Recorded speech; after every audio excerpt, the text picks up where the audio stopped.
from starting production on this film in the UK.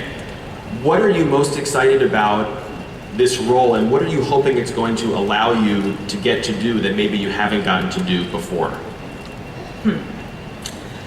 I think I'm most excited about, say the obvious thing, how, you think Snow White. That wasn't initially something that I was jumping at, but this girl is, she's got this amazing ability to like channel fear, things that people are typically very afraid of, into this really focused, really charged, driving energy, and she's also like the people's leader, and one of the most like not heavy-handed, sincere. Truly, like doesn't let her heart cloud her mind, and doesn't let her mind get in the way of doing things that she really feels strongly about. And yeah, that's pretty much it. Also, I get to have a sword and stuff, like really cool weapon. And also Rupert as well is really one of the reasons I'm really excited about this. Is I think he's pretty incredible. So I'm excited to get going. Charlize, it sounds like for you, the Queen, it's going to be such a juicy role. Are you ready to give Kristen some hell? Look, I don't want to spoil the movie. No, we've only kind of met each other very briefly, doing a photo shoot, kind of introducing the characters, and then on the plane ride here. So, in just that small amount of time, I'm here to tell you that she's probably going to give me a run for my money, and I'm ready for it, bitch. Let's go.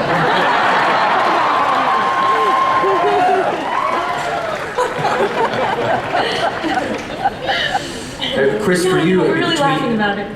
Go ahead. It's not funny at all, you guys. It's for real.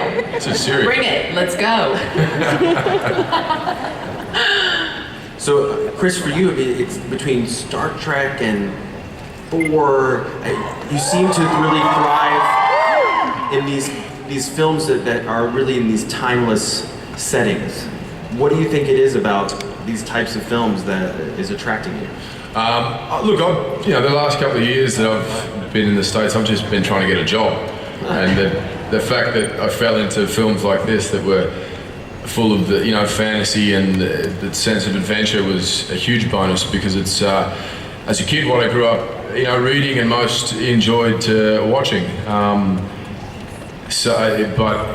This cast and the director was certainly hugely appealing, and the take on this story was different to the Snow White I think we grew up with. It kind of takes that and sends it in a epic, darker, grittier sort of version, and then that was exciting too. But I think it's, as I said, that fantasy and adventure I love these types of films. Yeah.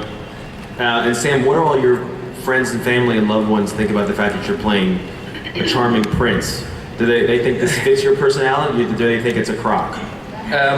It's definitely a crock, I think. It's not a part of my personality that I kind of tend to exuberate too much. You're very charming, mate. I don't know. But no, it's. I think they're all as surprised as I am, to be honest, to be sort of involved in something like this.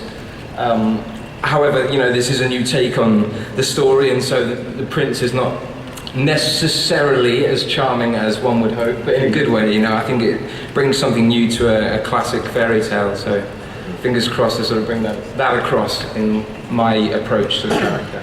So, Rupert, your production isn't starting until next week, but as I understand it, you do have something that you would like to show the crowd. Yeah, we're kind of a little bit before our time coming here, having not shot the film, but this is our only chance really to be here. We wanted to enlist your support. We wanted to show you guys stuff before anyone else in the world saw it.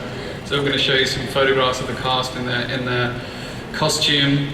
The thing we're going to show you is really, I think, just to kind of help enlist the support of the cast, the studio, to show them the kind of film that I wanted to make.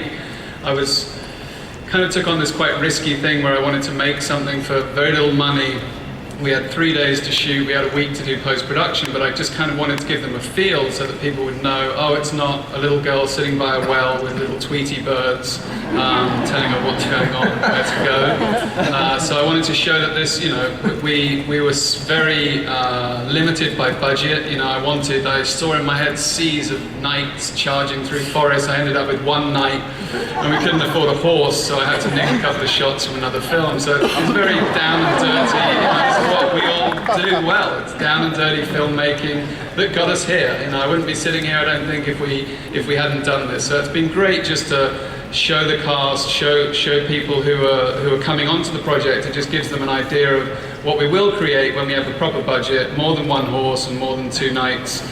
So yeah. There's also music. Yeah, no, you'll have to forgive, there has been a bit of pilfering, as is with all small productions. We nicked the music, and I nicked a couple of shots, I'm sure you'll recognize them. But 90% we shot ourselves in 3 days on the Disney Ranch backlot. We had, I think, 20 foot of snow to create our epic snowscapes. So yeah, it's very down and dirty, and it's not, you know, this is not representation of the film, but it is a taste of hopefully things to come, and more a stylistic piece than is that it? All right, well, let's take a look at it.